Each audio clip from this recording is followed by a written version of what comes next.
Bonjour à tous et à toutes, bienvenue dans notre édition bimensuelle de Si on en parlait. Cette édition est une rubrique de l'émission chrétienne Cœur à Cœur, animée par le pasteur Nathalie à Montréal. Cette rubrique de Cœur à Cœur est un espace de parole ouvert à tous. Nous sommes des femmes chrétiennes, bien dans leur temps, responsables, et nous abordons sans tabou tous les sujets de la vie. Par des témoignages édifiants, l'échange d'expériences et la vie éclairée d'experts invités sur notre émission, nous souhaitons provoquer le débat, donner des pistes de réflexion et édifier un maximum de personnes. Cet espace de parole est le vôtre, nous le souhaitons le plus interactif possible. N'hésitez donc pas à nous envoyer vos questions par courriel sur coeuracœur7@gmail.com ou sur info@coeuracœurcentre.org ou ORG pour nos amis les Canadiens. Aujourd'hui, nous allons aborder un sujet qui nous touche au plus profond de notre être. Il s'agit de l'estime de soi. Pour en parler, je vais accueillir nos 4 panélistes que vous commencez à connaître pour la plupart d'entre vous. Avant ça, je vais vous inviter à nouveau à vous abonner à la page Facebook et à la page YouTube de Cœur à Cœur pour ne rien manquer sur nos émissions et toutes nos publications. Alors, je vais commencer par le pasteur Nathalie. Bonjour, pasteur Nathalie. Bonjour Valentine, bonjour à toutes les servantes de Dieu sur le plateau, Marie-Claire, Rachel, Agnès. C'est encore un plaisir de partager ensemble cet après-midi. Merci, pasteur Nathalie, merci pour ta présence. Nous allons aborder donc un sujet qui nous tient à cœur, qui nous touche vraiment dans le plus profond de notre être, l'estime de soi, mais sous un regard bien particulier, un angle bien particulier. Effectivement, nous parlons de l'estime de soi aujourd'hui. Alors, nous ne parlons pas de l'estime de soi selon cette image que nous avons de nous-mêmes ou cette valeur que nous avons à nos propres yeux, mais nous voulons aborder aujourd'hui l'estime de soi selon le regard de Dieu et nous voulons vraiment aborder cette thématique de notre identité selon le Seigneur. Merci beaucoup. Je suis curieuse. J'ai hâte d'entrer vraiment en profondeur dans le sujet. Je pense que je ne suis pas la seule à avoir envie de savoir quel est donc cet angle particulier sous lequel nous pouvons nous voir. Donc, j'accueille ensuite Marie-Claire. Bonjour Marie-Claire. Oui, bonjour Valentine et bonjour à toutes les panélistes. Je suis encore heureuse de me retrouver sur cette plateforme. Merci beaucoup Marie-Claire de ta présence. C'est toujours une joie de partager ces moments avec toi. Donc, c'est toujours vraiment une joie pour nous toutes. Toi, tu as souhaité nous apporter un éclairage sur les facettes de l'image de soi. Oui, l'estime de soi revêt plusieurs facettes. Mais pour aborder ce sujet, il faudrait d'abord mettre sur la table quelques définitions. Donc, nous allons, et quelques notions, en fait, qui sont reliées, ainsi que des synonymes qui sont reliés à l'estime de soi. Donc, nous allons d'abord commencer par définir déjà l'estime, le mot estime en soi. Qu'est-ce que cela veut dire? Nous allons définir l'estime de soi et nous allons parler aussi de l'image de soi. Voilà. Merci beaucoup, tout un programme. Alors, j'accueille à présent Rachel. Bonjour Rachel. Bonjour Valentine, bonjour Marie-Claire, bonjour Nathalie, bonjour Agnès. Bonjour. Bonjour Rachel, toi qui nous fais toujours du bien par ta façon assez spéciale et édifiante d'illustrer tous nos sujets donc par la parole. Qu'est-ce que tu as souhaité donc nous apporter comme éclairage aujourd'hui sur le sujet? Oui, Valentine, comme tu viens de l'évoquer, nous allons plonger notre regard dans la parole de Dieu. Nous allons regarder par rapport à la parole de Dieu comment le fondement de l'estime de soi par rapport à la lumière de la parole de Dieu et nous ferons une comparaison toujours entre l'Ancien Testament ainsi que le Nouveau Testament. Voilà un peu. Merci. Donc, les fondements de l'image de soi, important de savoir où cette image se construit en nous pour pouvoir agir dessus. Donc, et pour finir, et non des moindres, bonjour Agnès. Bonjour Valentine, bonjour Nathalie, bonjour Rachel, bonjour Marie-Claire. Bonjour. Merci Agnès de ta présence et d'être toujours fidèle au rendez-vous. Alors, toi, tu as souhaité apporter aussi, souligner quelque chose de particulier en ce qui concerne cette notion d'estime de soi. Parfait. Donc, moi, je vais parler plutôt de manifestation d'une bonne estime de soi dont on peut être conscient ou inconscient et les décalages entre ce que nous voyons de nous et ce que l'on dégage. Et je vais vous apporter aussi, c'est sûr que vous avez écouté mon témoignage lors de notre émission précédente. Donc, je vais pouvoir vous apporter aussi comment j'ai pu retrouver une bonne estime de moi selon le regard de Dieu.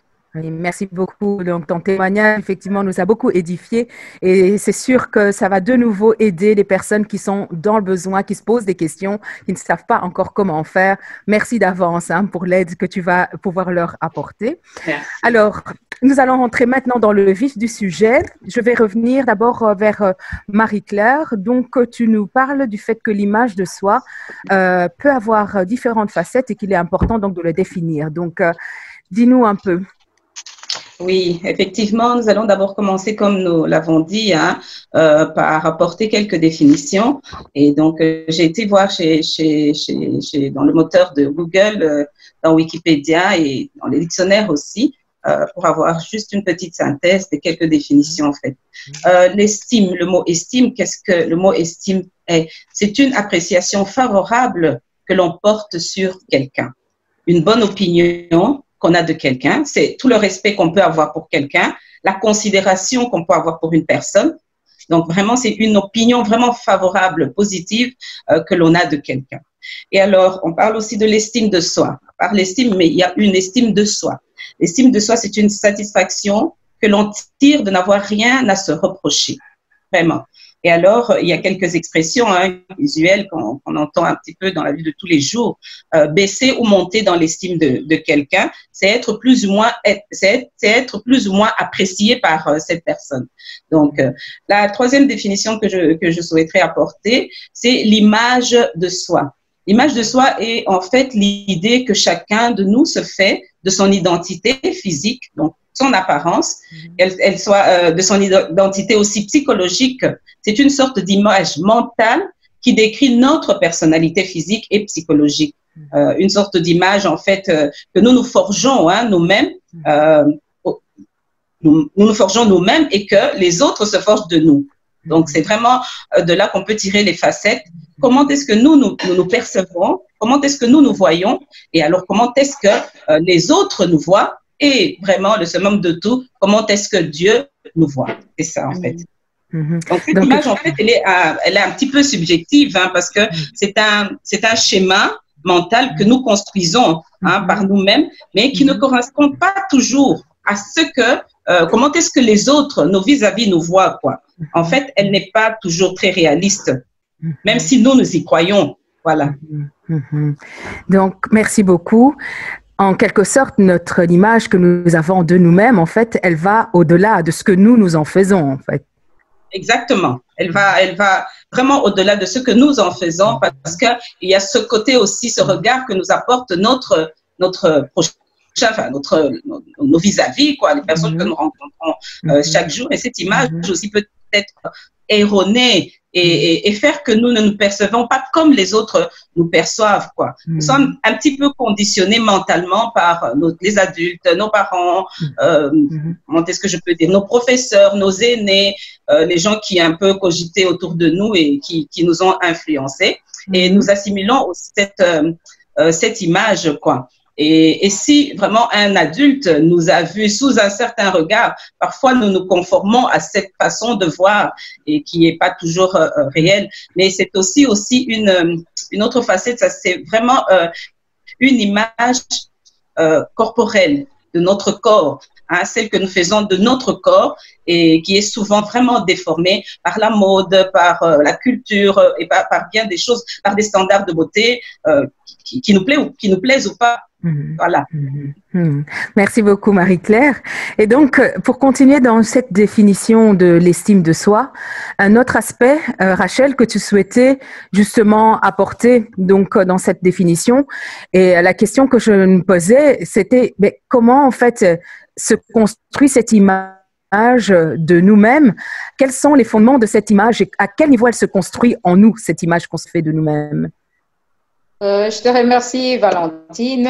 Il est très important de toujours savoir comment nous sommes constitués et d'où nous allons tirer justement cette image de soi. C'est pour cela qu'il est toujours important de revenir à l'origine des choses. Si nous allons interroger, par exemple, M. Renault, pourquoi il a fait ça, pourquoi il a fait la voiture, peut-être initialement, il va te dire que la voiture il a fabriqué la voiture en vue d'amener quelque part, pour un but quelque part. Donc, nous aussi, en tant qu'êtres humains, nous devons nous demander, et nous allons voir ça toujours dans la parole, et je vous invite, nous allons revenir dans Genèse, où tout a commencé. Et alors là, nous verrons le fondement. Et c'est pour cela que je vous invite à prendre Genèse au chapitre 1, et là, nous verrons aisément d'où nous sommes venus, d'où est venu l'être humain et pourquoi l'être humain existe sur la terre. Et nous allons prendre dans Genèse au chapitre 1, je vous invite à prendre vos Bibles, Genèse chapitre 1 au verset 26, nous lisons, Dieu dit, faisons l'homme à notre image et à notre ressemblance, qu'il ait autorité sur le poisson de la mer, les oiseaux du ciel, les animaux des champs et toutes les bêtes sauvages et les reptiles qui rampent sur la terre. Verset 27, Dieu créa l'homme à son image, à l'image de Dieu, il le créa. Homme et femme, il le créa. Et nous allons prendre encore un deuxième verset pour que nous ayons plus de clarté. C'est toujours dans Genèse au chapitre 2, au verset 7, nous lisons.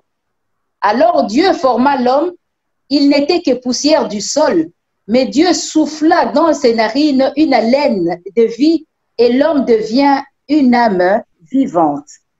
Donc, ça, nous allons parler sur l'Ancien Testament, mais comme nous avons dit au début, nous faisons toujours le parallélisme entre l'Ancien Testament et le Nouveau Testament. Maintenant, je vais vous inviter, nous allons prendre le deuxième passage dans le Nouveau Testament, c'est dans Éphésiens chapitre 2 au verset 10. Je vous invite à nouveau, nous allons reprendre nos Bibles, nous allons lire ce qui est écrit. Éphésiens chapitre 2 au verset 10, nous lisons ce qui est écrit. Nous sommes une œuvre de Dieu. Nous avons été créés dans le Christ Jésus en vue de toutes les belles choses que Dieu a préparées d'avance pour que nous les réalisons.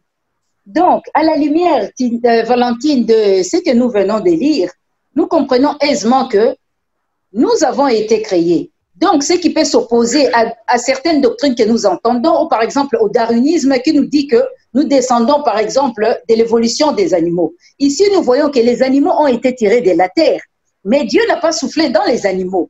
Par contre, nous, les êtres humains, nous avons été tirés de la terre, certes, mais Dieu avait fait quelque chose. Il avait pris de son souffle, il a insufflé en nous, et comme nous venons de le lire, l'homme est devenu tiré de la terre, il est devenu une âme vivante. Voilà un peu, quoi. Il est devenu une âme vivante.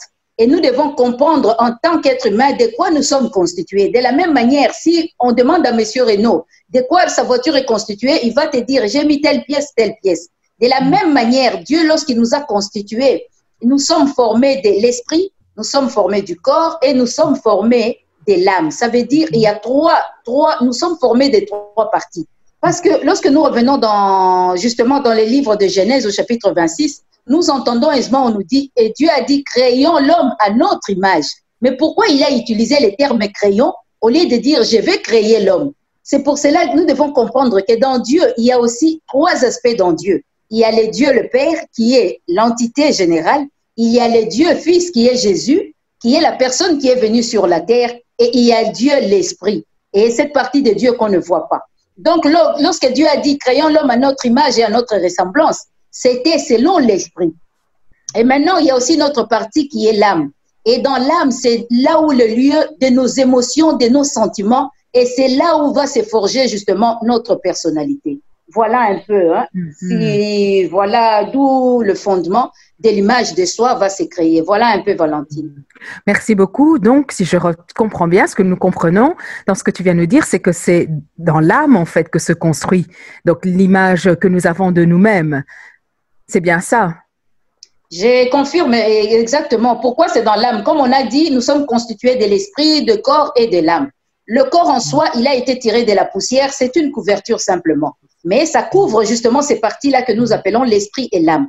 Tandis que l'âme, comme nous avons dit, c'est le lieu, c'est le centre de nos émotions, de nos sentiments. Ça veut dire tout ce qu'on imprime en nous, tout ce que nous avons reçu. Nathalie l'a évoqué, Marie-Claire l'a évoqué. Et tout ce qu'on imprime en nous, l'éducation que nous avons reçue de nos parents. Marie-Claire l'a dit, nous forgeons des fois une image de ce que quelqu'un d'autre nous l'a donné.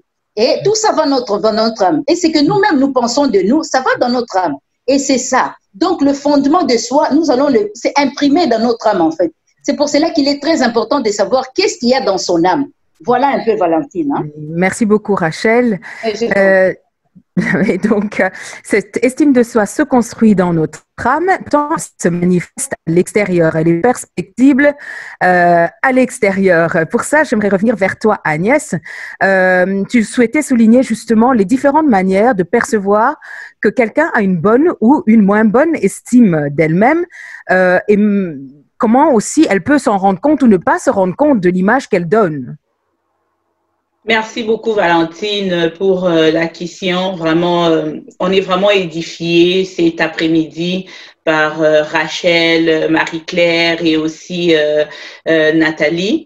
Donc, moi, je dirais l'estime de soi, c'est manifeste. Au fait, on doit vraiment prendre conscience aussi. Il y a la connaissance de soi.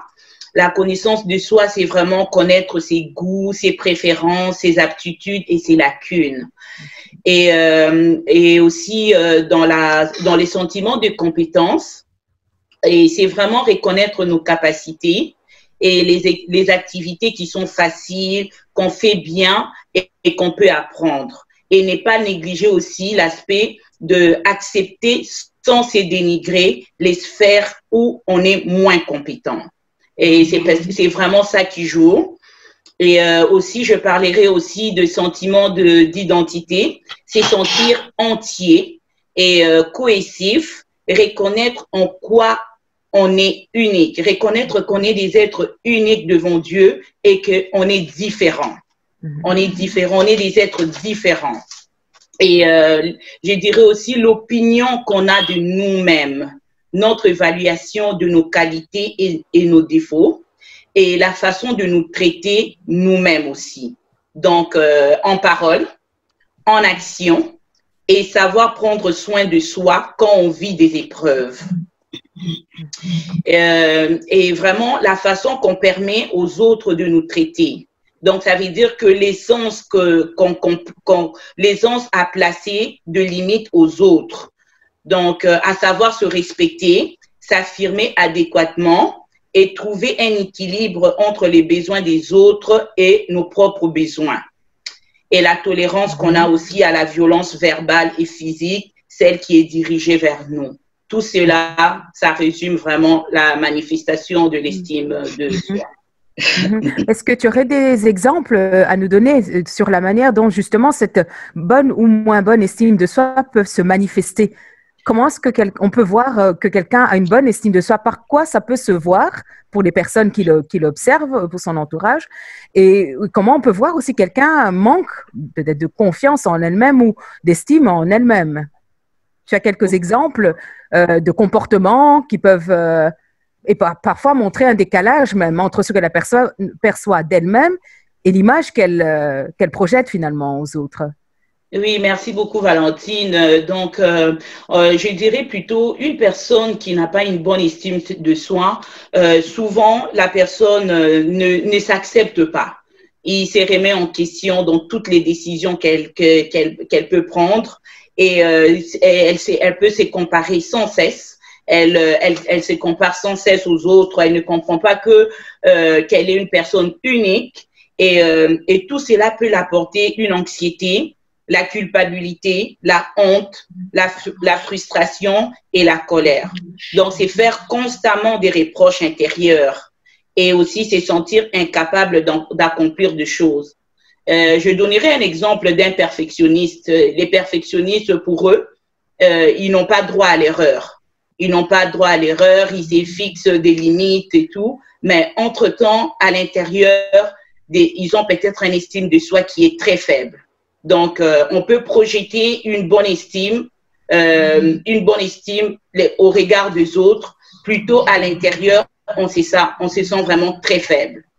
Donc, ça, c'est vrai que c'est un exemple qui est assez parlant. Hein? Donc, comme quoi on peut être en décalage, même nous-mêmes, par rapport à l'image que nous nous faisons de nous-mêmes et ce que les autres perçoivent. Est-ce que quelqu'un voulait peut-être ajouter quelque chose, une anecdote Rachel, tu sembles opiner de la tête, donc c'est quelque chose qui te parle? Par rapport à ce qui a été évoqué, comme Agnès a dit, comme Tina, tu viens de le dire, et effectivement, ça peut être dans un sens comme dans l'autre. Et il y a des gens qui se sous-estiment, mais il y a d'autres qui se surestiment aussi. Hein. Et il y a juste une anecdote qui me revient, toujours dans la parole de Dieu. Je vais vous inviter, nous allons plonger à nouveau notre regard, c'est dans Jean 3. Justement, dans Jean 3, et ça c'est le problème aussi, hein, lorsqu'on a un ego surdimensionné aussi, en se disant, croyant qu'on est supérieur, on sait des choses. Et c'est pour cela l'humilité est très importante. Parce que l'orgueil de soi, et des fois, peut nous conduire à un ego surdimensionné en pensant, en faisant bien faire les choses, alors qu'on peut tomber dans le perfectionnisme ou on peut tomber dans l'orgueil. Donc, je vais vous inviter, on va reprendre Jean au chapitre 3, au verset 3 justement. Pourquoi on va prendre ces passages? C'est très important parce qu'il s'agit justement d'une conversation entre quelqu'un qu'on appelle Nicodème et Jésus-Christ justement. Ce Nicodème était sacrificateur, donc il était pharisien et il était docteur de la loi. Et ce qui est marrant dans cette histoire, il connaissait la loi, mais il est venu voir Jésus lorsqu'il faisait sombre, c'est-à-dire lorsque tout le monde dormait, pour qu'il ne soit pas vu, parce qu'on savait que dans cette époque-là, déjà, il contredisait, il voulait pas qu'on sache que Jésus est Dieu. Donc, quelque part, mais dans son fort intérieur, il reconnaissait quand même que j'ai besoin d'aller retrouver cet homme pour savoir de quoi il parle, puisque les gens vont quand même vers lui. Alors, il avait peur, parce que s'il allait dans la journée, cela voudrait simplement dire que ça pouvait donner un mauvais message pour dire, en fait, nous avons rien compris. Alors, c'est envoyer le peuple aller justement vers ce Jésus. Nous allons reprendre le chapitre Jean 3 au verset 3. Nous lisons. On dit bien ceci. Il y avait chez les pharisiens un homme nommé Nicodème, c'était un chef des Juifs. Et il vint trouver Jésus de nuit, comme je vous disais. Alors, au verset 3, Jésus lui dit, nous lisons, Jésus lui fit cette déclaration. En vérité, je te l'ai dit, celui qui n'est pas né d'en haut ne peut pas voir le royaume des cieux. Alors Nicodème lui répondit, quand l'homme est vieux, peut-il renaître? Qu'il retourne dans le sein de sa mère pour naître une seconde fois? Mais regardez ce que Jésus lui répond. Jésus lui dit, en vérité, je te l'ai dit, si l'on est né d'eau et d'esprit, on ne peut pas entrer dans le royaume des cieux. Nous voyons, il avait un ego surdimensionné et là, il était obligé. Donc Jésus l'a ramené. La loi.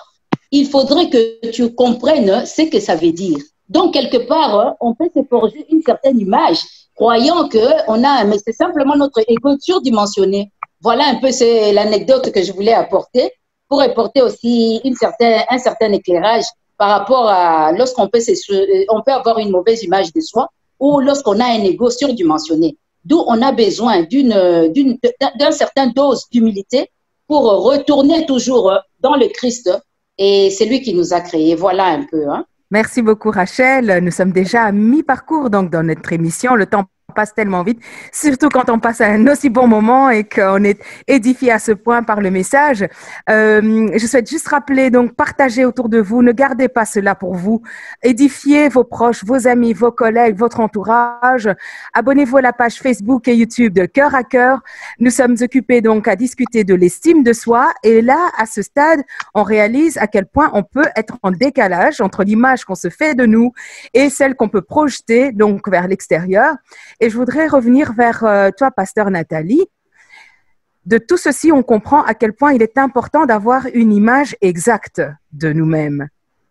Mais quel est donc cet angle particulier sur lequel tu voulais justement nous amener à réfléchir sur notre estime de nous-mêmes. Merci Valentine, tu l'as bien dit, merci à toutes les servantes de Dieu. Tu l'as bien dit, il est important pour nous d'avoir une image exacte de qui nous sommes. Hein. Quand on regarde un peu à la société avec tout ce qui a été dit par les servantes de Dieu, très souvent on forge notre image de nous sur nos capacités, sur nos avoirs, sur notre statut social. Quelqu'un te dira, moi, attention, fais attention, moi, je suis, mais le je suis est en fonction de mes études, en fonction de mes habiletés, en fonction de ce que j'ai acquis par moi-même. Hein. Alors, c'est très important. Et la question ici qui est très importante, qui est un test qui est très importante et qui est un test pour chacun de nous, c'est que si Dieu nous enlève nos habiletés, si Dieu nous enlève nos acquisitions, si Dieu nous enlève notre statut, qui sommes-nous? C'est là qu'on peut véritablement savoir si j'ai une bonne définition de l'estime de soi ou est-ce que je suis dans l'erreur.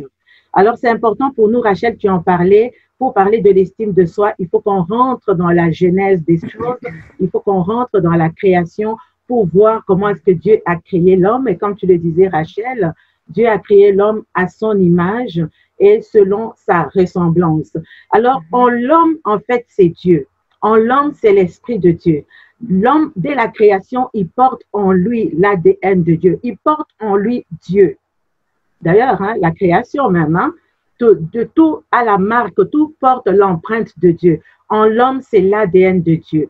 Maintenant, il s'est passé quelque chose depuis le jardin d'Éden pour tous ceux qui connaissent la parole de Dieu, c'est-à-dire qu'à chaque fois qu'il y a quelque chose qui ne va pas, il faut aller voir la source. C'est-à-dire qu'il y a quelque chose qui est arrivé, qui a amené, qui a semé un doute dans l'homme et la femme depuis qu'ils sont au jardin d'Éden et qui est venu donc fausser la perception de cette image que nous avons de Dieu. Alors, c'est bien cette émission parce que nous venons un peu pour amener l'heure juste, comme tu le disais Valentine, amener l'heure exacte, l'image exacte et pour trouver l'image exacte de qui est-ce que nous sommes. Quand on va dans la Genèse, on nous dit juste que Dieu a créé l'homme, il a tiré de la poussière. Mais quand on pousse encore un peu plus loin, on va dans le psaume 139 que nous allons voir ensemble. Dieu nous détaille un peu plus comment est-ce qu'il a créé l'homme. Alors le psaume 139 du verset 13 au verset 15, nous allons le lire ensemble. Il nous dit ceci. C'est toi qui as formé mes reins, qui m'as tissé dès le sein de ma mère. Donc, je ne viens pas de n'importe où, je ne suis pas un accident. C'est vraiment Dieu qui nous a formés dès le sein de ta mère. Il nous a tissés. Vous voyez, on parle de tisser. Donc, Dieu a bien fait les choses pour les amener à la perfection. Et le psalmiste dit, je te loue de ce que je suis une créature si merveilleuse.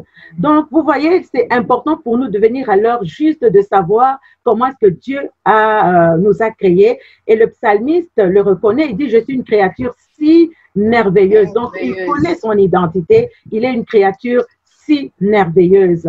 Alors, pour tous ceux qui nous écoutent en ce moment, je ne sais pas qu'est-ce qui se passe dans ta vie, je ne sais pas qu'est-ce qui se passe dans ta maison, tu as été rejeté, tu as été malmené, tu as été moqué, tu vis des humiliations, tu vis la honte. Ces choses-là viennent fausser la perception de l'image que nous avons de Dieu en nous. Alors, une chose est sûre, Dieu nous a créé des êtres si merveilleuses. Alors, quand on touche à l'estime de soi, on touche vraiment à ce qui est sacré, hein, parce qu'on vient directement toucher à l'image de Dieu dans nos vies. Et c'est ce que le diable a fait depuis le jardin d'Éden. Qu'est-ce qu'il a fait? Il est venu, il a sémé le doute. Il a montré en fait à Ève que Dieu lui avait caché quelque chose. Il a montré à Ève que il te manque quelque chose. Et tout de suite, le regard de Ève a changé, non seulement par rapport à Dieu, mais par rapport à eux-mêmes également aussi. Donc, c'est ce que l'ennemi fait. Il vient changer notre perception par rapport à Dieu et il vient également le faire par rapport à nous-mêmes. Donc, nous devons rentrer dans la parole de Dieu pour trouver maintenant où est-ce que nous nous positionnons par rapport à notre identité. En tant qu'enfant de Dieu, il s'est passé quelque chose au jardin, comme on l'a dit tout à l'heure. Alors l'homme a péché, l'homme a chuté, l'homme donc est sorti de la présence de Dieu, mais il a fallu qu'il y ait une réparation. Alors cette réparation, on la trouve avec tout ce que Christ a accompli à la croix. Alors si nous voulons retrouver notre réelle identité, notre réelle identité n'est plus celle d'un homme qui est déchu, n'est plus celle d'une âme qui est déchue. Mais notre identité, nous venons maintenant la trouver en Christ. C'est-à-dire qu'à la croix, Christ a payé le prix, il a versé de son sang, il est mort, il est ressuscité. Et tous ceux qui croient en Christ aujourd'hui sont morts avec Christ, sont ressuscités. Et aujourd'hui, en Christ, nous sommes une nouvelle créature. Donc, nous avons une nouvelle identité. Alors, aujourd'hui, l'heure exacte, c'est de dire que je ne me vois plus comme je me voyais avant, je ne me vois plus selon mes acquisitions, mais je suis en réalité ma vraie identité, en réalité le vrai moi, en réalité la vraie image, c'est Christ. Ah, merci Aujourd'hui, beaucoup. notre valeur est en Christ. Alors ne laisse personne te dévaloriser, ne laisse personne t'amoindrir parce que tu as la valeur de Christ. Tu as la valeur du sang de l'agneau. Il y a un prix terrible qui a été payé. Aucun homme, tes parents, tes amis, ceux mêmes qui t'amoindrissent ou toi-même, tu n'as pas été capable de pouvoir payer ce prix-là pour te donner la valeur. Aujourd'hui, donc, c'est Dieu qui nous donne de la valeur. Et cette valeur, c'est Christ. Nous devons donc retourner, tout à l'heure, Rachel qui parlait de l'Ancien Testament et du Nouveau Testament. Il y a quelque chose qui s'est passé dans l'Ancien Testament, mais aujourd'hui, nous devons tous nous raligner, nous enligner, venir au Nouveau Testament, aller à la croix et voir que notre vraie identité, elle nous a été restaurée par ce que Christ a fait à la croix, par sa mort et par sa résurrection. Aujourd'hui, nous sommes des êtres justifiés, nous sommes des êtres sauvés. Alors, si je prends un peu l'exemple de Joseph, Joseph qui a été emmené en prison, vous voyez Joseph qui a été malmené de toutes les sortes de manières, mais Joseph connaissait son identité. Son identité n'était pas dans les biens qu'il avait, mais son identité était celle que son père lui avait donnée. Notre vraie valeur, elle est en Christ. Ma valeur, c'est Christ. Mon identité, c'est Jésus-Christ. Amen. Mais c'est vraiment merveilleux de l'entendre. Ça fait du bien d'entendre ça, hein, de se dire qu'on est des êtres uniques, hein, comme Rachel l'a dit, d'entendre que Dieu nous a fait comme des êtres, des merveilleux, c'est ça, des créatures merveilleuses, hein, que notre valeur, elle est vraiment en nous, qu'on a l'ADN de Dieu en nous. Ça veut dire que nous sommes des personnes qui avons aussi un don, un talent, quelque chose qu'il nous a donné à tous, qu'on peut apporter aux autres, qui peut nous permettre de nous réaliser. Donc, nous ne devons plus être sous le joug de la culpabilité ni des jugements des autres parce que Dieu qui nous a fait et nous a bien fait, hein, puisqu'il était très satisfait de son œuvre, nous a donné une valeur, nous a donné quelque chose qui nous permet d'avancer. C'est quelque chose qui est très encourageant. Maintenant, Pasteur Nathalie, cette belle vérité, malheureusement, pour certaines personnes, elle est difficile à accepter, à intégrer. Hein. Donc, comment l'homme a tendance à réagir face à cette vérité, en fait? Alors, justement, comme je le disais tout à l'heure, j'ai donné l'exemple, j'ai un peu dévancé, j'ai donné l'exemple de Joseph. À cause de très souvent la mauvaise estime de soi, elle naît très souvent dans la famille. Alors, les paroles que nous avons reçues, l'éducation que nous avons reçue, les discours que l'autre a eu sur nous depuis enfant jusqu'à notre âge, jusqu'à un peu plus tard, tout cela, les humiliations répétées dont nous avons été sujets, toutes ces choses viennent déformer notre perception, notre vision de nous-mêmes et notre vision de Dieu. Donc, c'est difficile pour quelqu'un qui a été humilié, qui a été vraiment bafoué, qui a été malmené. C'est difficile pour cette personne d'intégrer que Dieu l'aime, d'intégrer qu'il a de la valeur aux yeux de Dieu. C'est très, très difficile. C'est pour ça que c'est très important de retourner donc au Seigneur. C'est très important de retourner à Christ pour trouver cet équilibre-là. Donc, il y a des gens, effectivement, qui ignorent la valeur qu'ils ont, comme tu dis, aux yeux de Dieu, hein, à cause de l'éducation ou autre. Ils ont une mauvaise image, hein, de Dieu qui est un Dieu plus enclin à la colère qu'à l'amour, hein, à la compassion. Il y a des gens, peut-être, qui ne peuvent tout simplement pas voir. Ils ne peuvent pas accepter, justement, cette valeur. Et ça, tu l'as dit, c'est à cause de l'éducation, la culpabilisation. Et Et donc, il y a des personnes qui arrivent à intégrer cette identité en eux et se l'approprier. Qu'est-ce qu'on voit alors chez ces personnes, souvent? Alors, c'est des personnes, quand tu as réussi à intégrer, quand tu as réussi à t'identifier à Christ, tu deviens un homme équilibré. Tu deviens un homme qui n'est pas ébranlé par une petite situation à gauche, à droite. Tu n'es plus ébranlé par une parole négative qui t'a été dite. Tu n'es plus ébranlé par une perte d'emploi. Tu n'es plus ébranlé parce que tu sais. C'est ça que nous devons avoir, cette assurance-là. Je sais qui je suis en Christ. Il y a ce chant qu'on aime bien. Je sais qui je suis en Christ, c'est que j'ai en Christ. Ou je suis en Christ, je sais qui je suis. Nous devons venir dans cette assurance.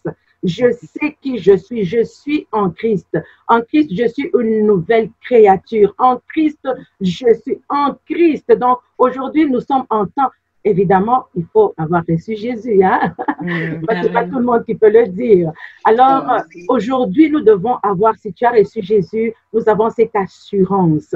Et d'ailleurs, Romains 8, le verset 38 et 39, qui nous le disent si bien, qui nous disent qu'il n'y a rien alors ne peut nous séparer de l'amour. Donc, il faut que nous sachions que nous sommes des êtres aimés par le Seigneur. Que tu aies Christ ou pas, parce qu'il y en a qui ont Christ, qui n'ont pas Christ. Malgré tout, Dieu aime tous les hommes. Ce que Dieu n'aime pas, c'est le péché, n'est-ce pas? Dieu aime tous les hommes. Donc, nous sommes des êtres aimés par Dieu et Dieu a un plan, Dieu a une destinée, Dieu a des choses glorieuses qu'il veut faire avec chacun de nous. Et ce qui empêche très souvent le plan de Dieu de se réaliser, c'est justement la mauvaise estime que nous avons de nous-mêmes et le mauvais regard que nous avons de Dieu. Merci beaucoup, Nathalie. Donc, c'est vraiment très édifiant et interpellant, hein, donc, par rapport à cette façon qu'on peut ne pas percevoir l'image qui nous sommes, en fait. Et donc, il faut vraiment chercher à retrouver cette identité en nous approchant de la parole et que Dieu nous aime, nous sommes des êtres aimés. Ça fait beaucoup de bien de le savoir. J'avais une question à te poser, Agnès, pour revenir vers toi. Tu as effectivement vécu des épreuves dans ton enfance qui ont fait que ça a égratigné ton estime de toi-même. Est-ce que tu veux bien de nouveau nous éclairer et édifier ceux qui nous écoutent sur la manière dont tu as pu retrouver cette image de toi-même? Comment as-tu fait? Qu'est-ce qui t'a aidé? Merci Valentine et tout. Alors, moi, je dirais plutôt... par rapport à mon expérience, je dirais l'estime de soi se développe à partir de l'enfance et forme une base dont la solidité est variable. Elle se forge à travers des interactions que l'enfant vit avec ses parents, avec ses professeurs. L'estime de soi inclut les sentiments d'être une bonne personne, méritant de l'amour et le respect des autres. C'est vraiment les justes reconnaissances de nos compétences et aussi de nos faiblesses. Ces trois facettes de l'estime de soi sont importantes. Si ces trois facettes sont bien développées, l'estime de soi sera plus stable et plus solide. Et si cela n'a pas été acquis en l'enfance, alors c'est vraiment, moi de mon côté, ça a été vraiment la prise de conscience de l'amour de Dieu. Parce que Dieu nous aime tels que nous sommes. Et il dit bien dans sa parole, du vase de terre au vase d'honneur. Donc, Dieu peut nous façonner à son image. Et aussi, la crème de crème, c'est la nouvelle naissance. La nouvelle naissance en Jésus-Christ. Et c'est ce qui est, parce que ce qui est passé et ne doit plus nous être rappelé pour pouvoir nous définir. Donc, on ne se définit pas par rapport à notre passé. Nos regards sont tournés de l'avant pour avancer selon le regard de Jésus-Christ. Merci beaucoup, Agnès. Donc, une nouvelle naissance. C'est par là que tu es passé pour justement faire table rase du passé, guérir des blessures que tu avais, te forger une nouvelle identité en Christ. Et c'est ça qui t'a permis donc d'aller de l'avant. Oui, Valentine, c'est vraiment ça. C'est vraiment ça en lisant et vraiment en me rapprochant des dieux, ça m'a forgé. Ça m'a forgé. Merci beaucoup. Donc, vous entendez, hein, donc c'est à portée de nous tous. Hein. Il est possible justement de retrouver notre identité, d'aller de l'avant, donc en répondant tout simplement à l'appel que vous pouvez ressentir. Et c'est le plan que Dieu a pour nous tous, hein, c'est que nous nous réalisions et nous sommes aimés tels que nous sommes, comme Agnès l'a dit, avec nos forces, avec nos faiblesses. Nous sommes donc des êtres aimés de notre Dieu. Marie-Claire, j'aimerais bien que tu dises, que tu nous aides un peu par rapport à tous ceux qui nous écoutent. Donc, il y en a parmi nos auditeurs des personnes qui ont peut-être des difficultés, se trouvent en difficulté justement par rapport à leur estime d'eux-mêmes, donc qui a été écorchée pour une raison ou une autre et qui leur a fait perdre leur confiance en eux. Qu'est-ce qu'on pourrait leur dire? Oui, déjà, il faut savoir une chose. En Christ, tout est possible. Avec Dieu, tout est possible. Oui, comme on le sait, l'estime de soi, c'est l'image que nous avons de nous-mêmes. Hein? Je vais juste un petit peu le redire encore. C'est la valeur que nous avons à nos propres yeux. Quelle est la valeur que nous avons à nos propres yeux? Donc, elle influence vraiment beaucoup de choses dans nos relations avec les autres. La manière dont je vais aller vers les autres, la manière dont je vais apporter aux autres ce que je vais leur apporter et vraiment la manière dont je vais aussi recevoir des autres et ce que je leur apporte. Voilà. La manière dont je reçois des autres et ce qu'ils m'apportent et la manière dont je reçois de Dieu et ce que Dieu aussi m'apporte. Nos panélistes ont parlé de la parole de Dieu, de l'origine, ce que nous étions, et la cassure qui s'est faite dans le jardin d'Éden et de la tromperie, en fait, du diable, quoi. Nous devons revenir à ce qui était la vérité de notre identité. Vraiment très important. Qu'est-ce qu'on a mis en nous? Lors de la création, le Père nous a équipés. Il a tout mis en nous. Donc, j'ai l'image ici, et la Bible en parle, du potier avec le vase. Donc, il a formé le pot, le vase, il a formé un vase pour être un vase d'honneur. Et il a mis des choses précieuses dans ce vase. Il a mis des dons, des capacités, et que nous devons arriver à retrouver, à revenir dans la connaissance de ce qui est notre identité, de ce que Dieu avait placé en nous. C'est vrai que dans la vie de tous les jours, les êtres humains placent des choses en nous. La plupart du temps, comme on a dit, dans l'enfance, nos parents placent des choses en nous. Je vais vous donner une petite anecdote. En fait, nos parents peuvent aussi placer leurs peurs, leurs inquiétudes en nous. J'ai juste un témoignage là, ça va faire rire. Bon, c'est un petit peu anodin. Alors, j'avais déjà 40 ans et je ne savais pas nager. Donc, on n'a pas appris à nager, hein, on n'a pas du tout appris à nager. Et alors, avec une sœur à l'église, on s'est dit, elle avait, je crois, 4 ou 5 ans de plus que moi. C'est à 45 ans, on dit, la chaîne, on va aller dans une piscine et on va, mais on voit des gens nager, des millions et des millions de personnes sur la terre nagent. Mais pour nous, c'était vraiment quelque chose. Il y avait cette peur-là ancrée. Alors, une fois, j'en parle à maman. Je lui dis, je vais apprendre à nager. Alors, elle s'exclame, elle dit, mais pourquoi? Pourquoi tu vas aller nager? Pourquoi? Est-ce que tu as besoin de nager? Et je dis, mais si, mais c'est pas que j'ai nécessairement besoin, mais je voudrais nager. Pourquoi il y a des gens qui nagent et moi, je peux pas nager? Et c'est pas trop tard. Et puis, elle me dit, mais non, quand même. Mais quand tu vas rentrer dans l'eau, en un coup, tu vas couler. Je vais couler. Et c'est vrai que ce qu'elle disait, j'ai imagé ça. Et à un moment donné, j'ai refusé d'intégrer ça. J'ai refusé d'assimiler. J'ai dit non, je vais nager. Et gloire à Dieu, je l'ai fait. Donc, ce que je voulais aussi conseiller, donc à partir de ce témoignage, c'est que nous devons refuser les mauvaises convictions. En quoi nous croyons?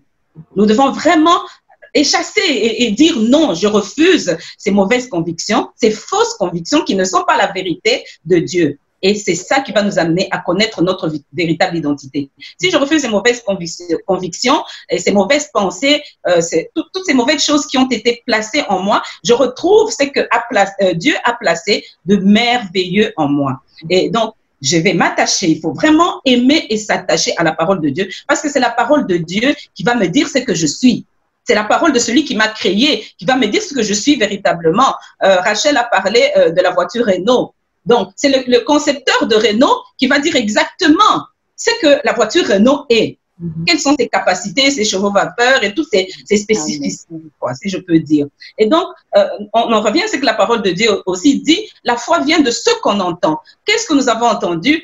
Qu'est-ce qui est resté et qui a été nourri en nous, hein? Et ça, c'est très important de faire attention à ce que nous entendons parce que ça nous construit aussi. La parole, elle est créatrice, quoi. Donc, dans cette recherche d'aimer et de s'attacher à la parole de Dieu, nous allons vraiment découvrir ce qu'est l'amour de Dieu, ce que Dieu a fait pour nous. Déjà, il nous a créés avec amour, il s'est extasié, il s'est exclamé, même les anges applaudissaient lorsque quand le Seigneur créait Rachel, lorsque le Seigneur créait Marie-Claire, Agnès, Nathalie et Tina. Le Seigneur s'est extasié, il est tombé vraiment en amour. Je suis vraiment ce qu'il appelle la prunelle de son œil. La prunelle, imaginez un peu.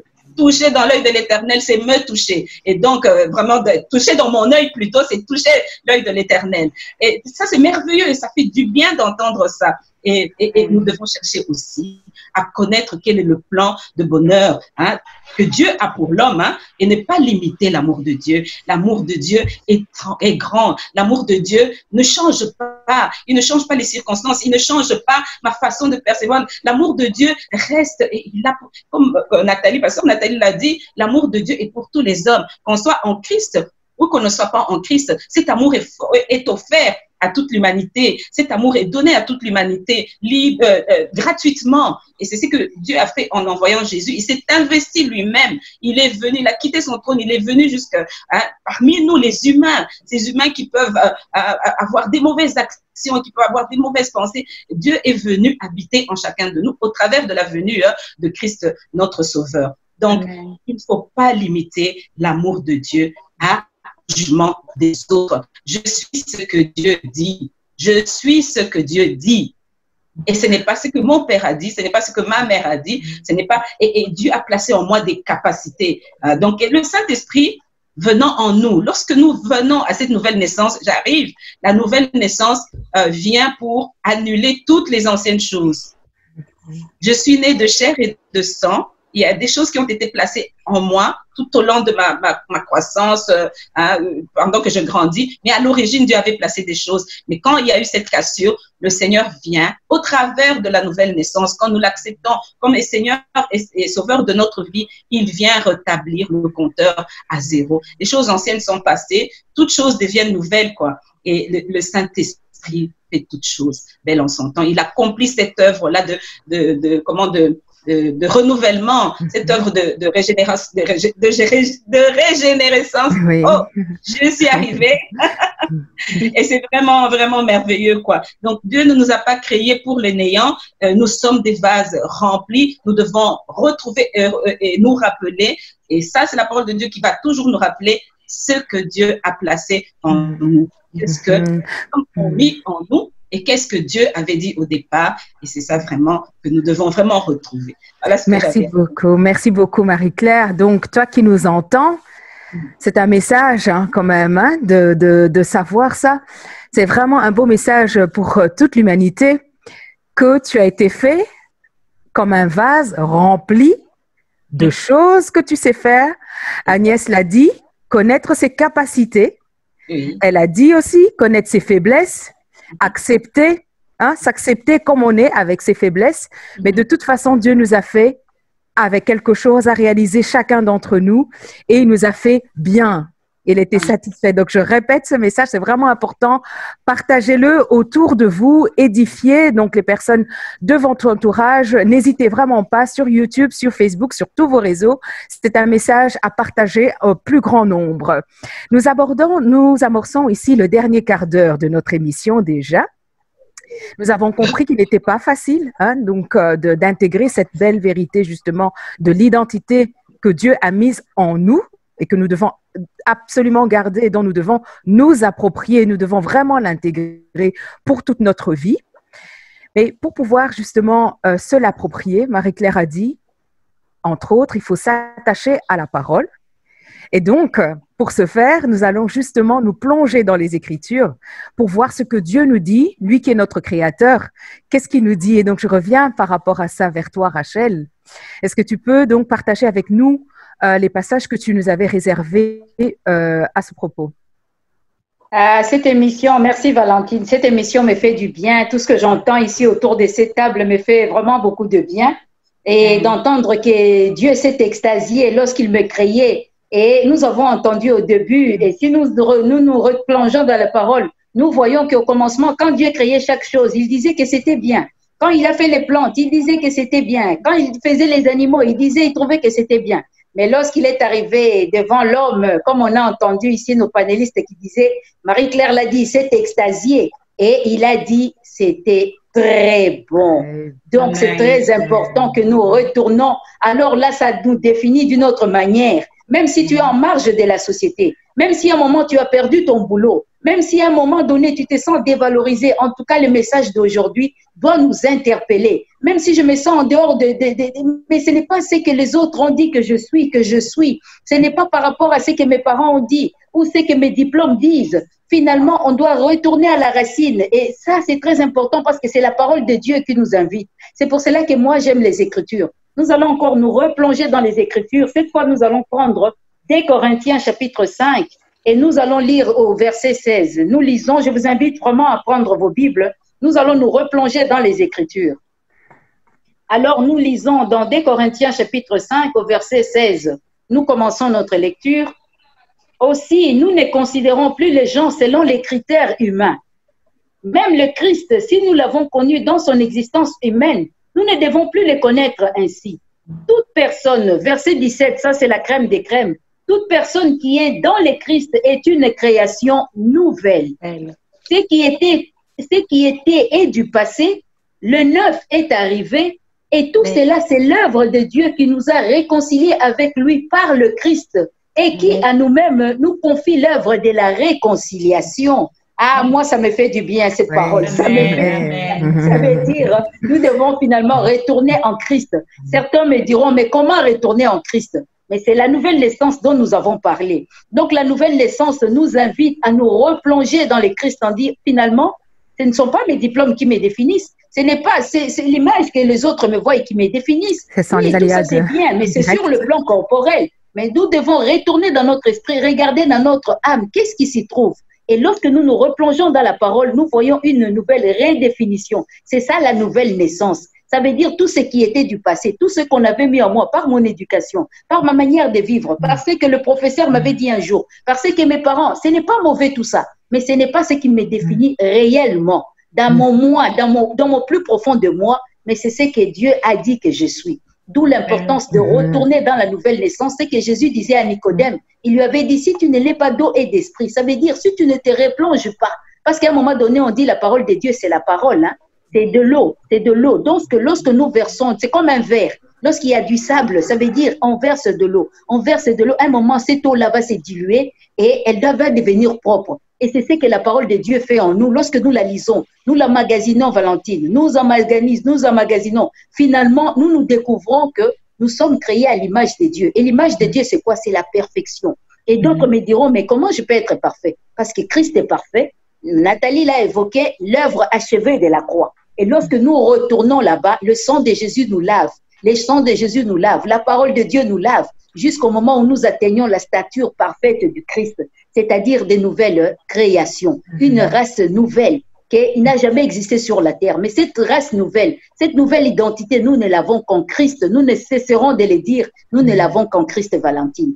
Voilà un peu. Merci beaucoup Rachel, merci Marie-Claire, merci Nathalie, merci Agnès. Nous passons vraiment un très bon moment, très édifiant. Donc à ce stade, comme je disais, nous avons besoin de la parole pour justement retrouver cette identité divine en nous, mais nous devons demander l'aide de Dieu pour qu'il puisse justement restaurer dans chacun d'entre nous cette identité, que nous puissions y accéder. Pour ceux qui n'y arrivent pas, qui ont des difficultés, nous avons besoin donc de notre Créateur pour qu'il puisse nous aider. Et pour cela, Marie-Claire, je vais te demander si tu veux bien prier, en fait, nous mener dans la prière pour justement la restauration de cette identité en tant qu'être créature aimée de Dieu en chacun d'entre nous et en ceux qui nous regardent. Oui, vraiment nous bénissons le Seigneur et nous sommes heureux. J'espère que toi qui m'entends là où tu es, d'entendre ces choses qui touchent le cœur, d'entendre ces choses qui bouleversent tout ce que nous avions comme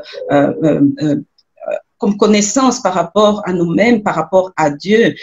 Dieu, la parole de Dieu nous dit que Dieu était en Christ réconciliant le monde avec lui-même. Aujourd'hui, je t'invite là où tu es et je vais prier pour toi avec toutes les servantes de Dieu qui sont sur cette plateforme. Seigneur, je prie, Seigneur, il y a un homme, il y a une femme, il y a un enfant, il y a un jeune qui est en train de se poser des questions, qui ne comprend pas pourquoi il est dans cet état de chaos, dans cet état de doute, dans cet état soit de complexe d'infériorité ou de complexe de supériorité, qui souffre de la manière dont il se perçoit, il ou elle se perçoit, qui n'est pas ce que toi tu avais créé dès le commencement. Seigneur, nous avons vu dans ta parole que lorsque tu as créé l'homme, Papa, tu es celui-là qui l'a pourvu de tout ce qui était nécessaire. Et le diable est venu pour corrompre cela. Nous voulons aujourd'hui que la connaissance, la vérité, l'amour que tu as témoigné à l'humanité puisse vraiment bouleverser, toucher ce cœur. Tous ceux qui nous ont entendus aujourd'hui, qu'ils reviennent vraiment à toi, notre Père. Parce que ce que Christ a accompli à la croix de Golgotha, c'était pour nous réconcilier avec toi. Seigneur, tu as accompli cette œuvre de restauration. Tu as accompli, Seigneur, cette œuvre de guérison. Je te prie au nom de Jésus de le faire encore, Seigneur, pour un cœur qui aspire, un cœur qui cherche, un cœur qui veut se stabiliser et vivre dans un épanouissement que toi seul peux donner. Ta parole nous a apporté la lumière sur tout ce que tu as effectué. Ta parole nous a apporté vraiment l'éclairage, la connaissance de l'amour, le grand amour que tu as manifesté. Seigneur, nous te disons merci. Nous voulons que cette parole que nous avons entendue puisse nous reconstruire puisqu'elle est créatrice. Merci, Papa, parce que ton amour nous presse. Ton amour presse en ce moment un homme, une femme. Laisse que, Seigneur, tu puisses penser les blessures du passé, que toute chose, Seigneur, redevienne nouvelle, car celui qui est en Christ est une nouvelle créature. Les choses anciennes sont passées, voici toutes choses sont devenues nouvelles. Merci, Seigneur, pour ta bonté. Seigneur, mon Dieu, mon roi, tu le dis, à tous ceux qui t'ont reçu, tu as donné le pouvoir de devenir enfants de Dieu. C'est notre identité. Que ton nom soit béni. Nous avons prié au nom de Jésus. Amen. Amen. Amen. Merci Amen. Marie-Claire. Amen. Merci. Je voudrais aussi nous inviter tous, et surtout Marie-Claire, si tu veux bien encore garder toujours cette attitude donc dans la prière. Mais juste avant, je voudrais revenir vers Rachel. Tu avais encore un passage que tu souhaitais donc justement partager avec nous concernant justement cette nouvelle naissance. Agnès en a parlé, elle a dit que c'était par là qu'elle était passée pour justement retrouver son identité et son estime d'elle-même, retrouver qui elle était et pouvoir avancer, être la femme forte qu'elle est aujourd'hui. Quelle est donc la parole que tu souhaitais partager avec nous à ce sujet? Moi, j'aime la parole de Dieu. Tout ce que nous entendons ici nous fait du bien et ça va tous nous replonger. Nous allons prendre Éphésiens au chapitre 1er. Nous allons les lire et nous allons écouter parce que c'est très, très important ces passages. Nous lisons Éphésiens au chapitre 1er au verset 3. Écoutez bien ce que la parole de Dieu nous. Je vous invite même à prendre la Bible. Nous allons les lire ensemble. Au verset 3, on nous dit « Béni soit Dieu le Père du Christ Jésus, notre Seigneur. Oui, il nous a donné dans le ciel, dans le Christ, toute bénédiction spirituelle. » Verset 4, « En lui, il nous a choisis avant la création du monde, s'il vous plaît, pour être devant lui saint et sans tache. Par amour, il décidait dès ce moment qu'il ferait de nous des fils par Jésus-Christ et pour lui. Tel a été son vouloir et son bon plaisir. » Alors, au verset, nous sautons. Quand on a le temps, on pourra lire ceci. Mais nous allons au verset 9, il nous dit ceci. Verset 9, nous avons fait connaître sa décision mystérieuse, cet amour pour nous qu'il a déposé dans le Christ. Verset 10, en lui, Dieu voulait réunir en une seule tête, quand les temps seraient accomplis, ce qui est dans le ciel et ce qui est sur la terre.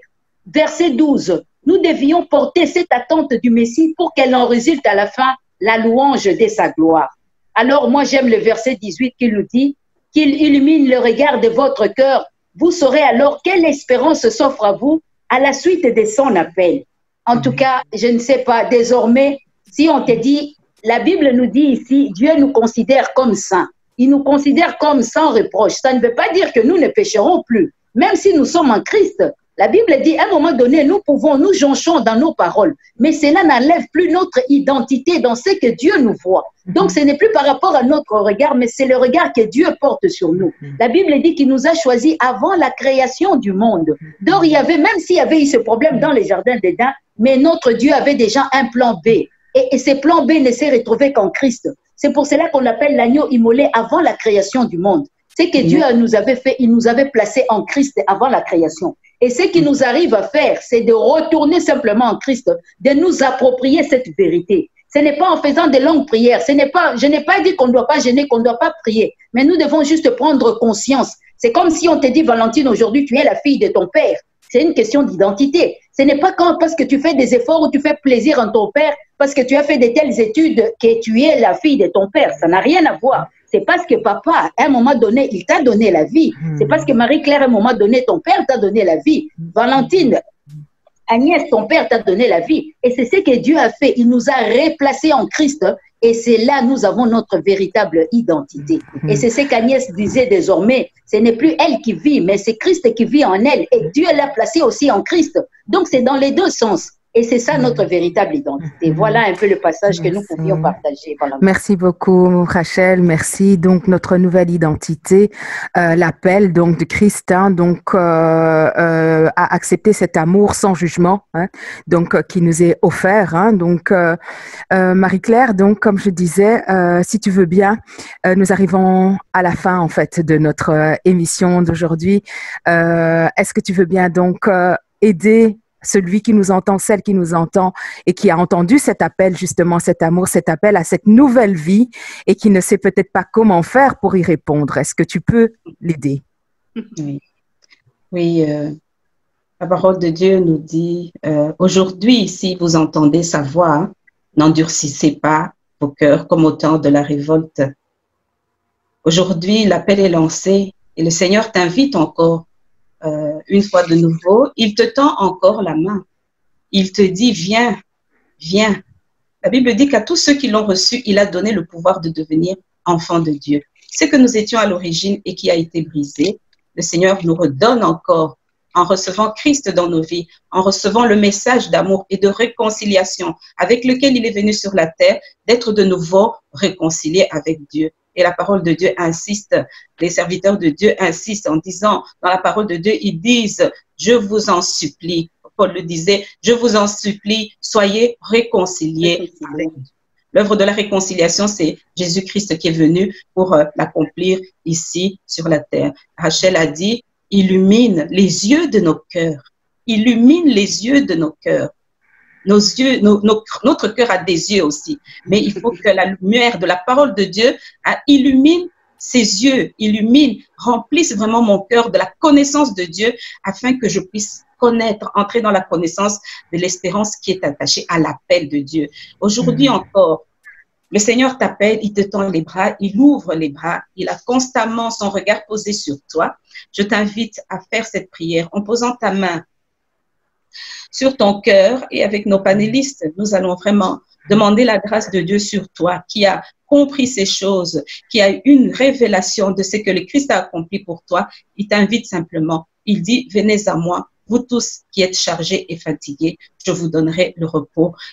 C'est le moment maintenant de laisser toutes les fausses convictions, de laisser, d'abandonner tout ce qui t'a freiné jusqu'à présent et qui était lié à ce que le monde avait voulu t'imposer et que tu as assimilé comme étant ce qui vient et qui est normal et qui vient de Dieu. De refuser cela, c'est le mensonge du diable. Seigneur, nous te prions. Nous te prions, Seigneur. Nous te rendons grâce, Seigneur, pour un bien-aimé, une bien-aimée, Seigneur, qui reçoit cette révélation, Papa. Nous te disons merci, Papa, et reconnaissons que tu as envoyé Christ dans nos vies. Tu t'es investi dans chacune de nos vies. Seigneur, et tu as ouvert. Tu es celui qui dit dans l'Apocalypse, me voici, je me tiens à la porte et je frappe. Celui qui entend ma voix.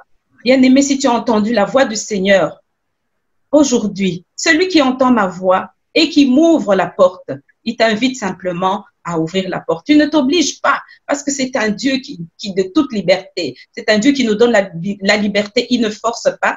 Viens à lui librement. Il t'appelle maintenant. Viens à lui librement. Seigneur, Papa, nous te demandons vraiment de circoncire les cœurs d'un bien-aimé qui se tourne vers toi et qui a compris ton grand amour manifesté à la croix de Golgotha, qui a compris que tu es venu afin de nous donner la vie éternelle. Oh Père, je te rends grâce éternelle. Touche ce cœur, Seigneur. Papa, nous brisons, Seigneur, mon Dieu, mon roi, tout esprit d'infériorité, tout esprit de supériorité. Seigneur, toute estime de soi qui était vraiment, qui touchait le fond. Seigneur, nous voulons ramener, Seigneur, mon Dieu, mon roi, toute pensée à l'obéissance de Christ. Tu apportes cette révélation éternelle, Papa, et tu fais tomber toutes les forteresses. Au nom de Jésus-Christ, bien-aimé, répète avec nous. Je reçois la vérité de Dieu. Je reçois l'amour de Dieu dans mon cœur. Je réalise que Christ a payé le prix afin que je sois justice de Dieu. Je suis justifié. Les choses anciennes sont passées. Voici, toutes choses sont devenues nouvelles. Et vraiment, tu es maintenant reçu dans la maison de Dieu. Tu reçois le don du pardon, t'es accordé. Tu reçois le don du Saint-Esprit. Tu reçois la vie éternelle et la présence constante de ton Sauveur pour te soutenir à chaque pas.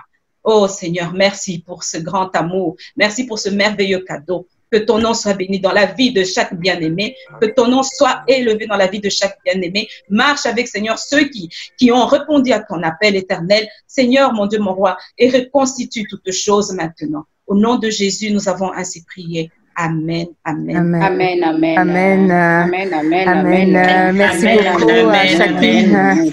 Merci Amen. beaucoup à chacune pour ce moment édifiant. Donc, je rappelle encore de nouveau, abonnez-vous à la page Facebook, à la page YouTube de Cœur à Cœur. Comme vous voyez, nous publions des messages qui sont assez édifiants, qui sont vraiment édifiants pour tout un chacun, que vous soyez chrétien ou pas. Ces messages sont pour vous car l'amour de Dieu, il est pour tous les hommes.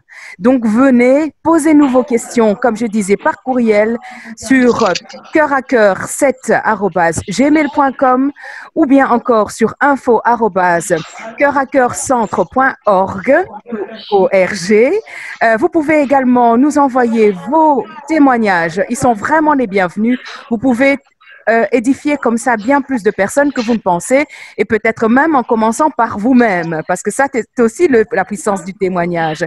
Donc, vous pouvez le faire par message privé. Nous essayons de répondre du mieux que nous pouvons donc à toutes vos questions, soit nous-mêmes, soit en sollicitant donc nos spécialistes, chacun dans son domaine. Donc, voilà, nous arrivons au terme de notre émission qui a été édifiante à plus d'un titre. Merci vraiment à tous nos panélistes qui nous ont apporté leur éclairage sur donc notre sujet du jour qui était l'estime de soi, mais selon le regard de Dieu. Avant de nous quitter, je souhaiterais de nouveau vous rappeler donc que vous pouvez nous envoyer vos questions par courriel sur info@coeuracœur-centre.org ou ORG, également sur notre adresse email coeuracœur7@gmail.com. Nous attendons vos questions, nous attendons vos témoignages également en message privé sur la page Facebook de Cœur à Cœur. Avant de nous quitter, nos chers panélistes, je souhaite vous demander à chacune de nous de donner votre mot de la fin. Je commence par Pasteur Nathalie. Encore merci à tous, à toutes les panélistes, à toutes les servantes de Dieu. Merci à tous ceux qui nous ont suivis aujourd'hui. Comme Valentine le dit, j'espère que nous avons apporté un petit grain de sel dans votre maison pour assaisonner vos vies. Voilà, je voudrais juste rappeler une petite chose, Valentine. Le Seigneur nous a donné des dons également et des talents. Le Seigneur a une destinée glorieuse pour chacune de nos vies. Donc, un rappel à chacun de nous, c'est une décision à prendre. Un conseil, c'est vraiment d'activer ses dons. Très souvent, malgré qu'on a reçu Jésus comme Seigneur et Sauveur, on laisse ces dons-là, on enterre ces dons. Mais vraiment, je voudrais encourager chacun de nous. Dieu dit lui-même, le Seigneur Jésus, il dit, c'est moi qui vous ai choisi, c'est moi qui vous ai établi afin que vous alliez et que vous portiez du fruit. Non seulement je retrouve mon identité en Christ, mais également je développe tous les talents, je développe tous les dons que le Seigneur m'a donnés. Alors, une autre chose également, nous avons prié tout à l'heure, prenez le temps dans la prière. Fermez vos oreilles à toute chose négative. Tu sais qui tu es en Christ aujourd'hui, tu es aimé de Dieu. Alors, juste une chose, va de l'avant et produis du fruit en abondance. Merci à tous. Merci beaucoup, Nathalie. Merci beaucoup. C'est très encourageant comme message. Alors, Agnès, ton mot de la fin? Oui, vraiment, je vous remercie à toutes d'avoir participé à cette belle émission. Les derniers mots que moi je dirais, c'est vraiment nous sommes aimés de Dieu qui nous connaît au-delà de notre jugement et celui des autres. Estimons-nous selon la valeur que nous avons à ses yeux et aussi aux yeux de ceux qui ont intégré cette identité divine en eux-mêmes. Donc, que nos regards soient tournés vers Dieu parce que nous sommes des créatures si merveilleuses. Donc, on se retrouve à la prochaine émission. À très bientôt. Merci beaucoup, Agnès. Marie-Claire, quel est ton mot de la fin? Waouh. Comme diraient les enfants, je suis vraiment émerveillée. Mais surtout émerveillée du fait que notre Père, notre Créateur utilise toujours un superlatif. Très bon, c'est ça qu'il a dit.